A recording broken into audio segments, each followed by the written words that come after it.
Ghassan Kanafani. He was born in Palestine but fled in 1948, as he puts it, from Zionist terror.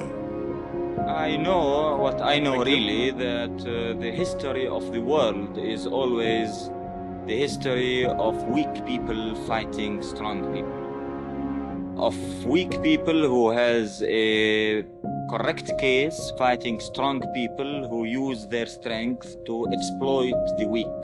It's not a civil war. Well, a conflict. It's not a conflict. It's a liberation movement fighting for justice.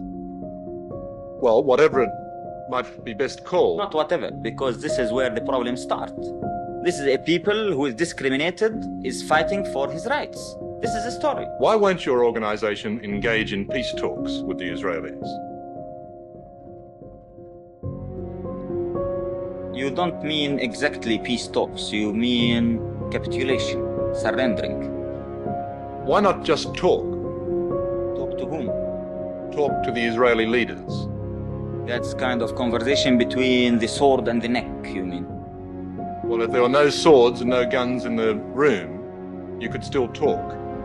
No, I had never seen any talk between a colonialist case and a national liberation movement. But despite this, why not talk? Talk about what? Talk about the possibility of not fighting. Not fighting for what? Not fighting at all, no matter what for. Yeah, people usually fight for something and they stop fighting for something. So you can't tell me even why should we speak about what? Talk to stop fighting, to stop the death and the misery, the destruction, the pain. The misery and the destruction and the pain and the death of whom? Of Palestinians, of Israelis, of Arabs. Of the Palestinian people who are uprooted, thrown in the camps, living in starvation, killed for 20 years, and forbidden to use even the name Palestinians. They're better that way than dead, though. Maybe to you, but to us, it's not. It's your organization that's been one side of the fight. What has it achieved? These people, the Palestinian people, prefer to die standing than to lose its case. We achieved proving that this nation is going to continue fighting till victory. We achieved that our people could never be defeated.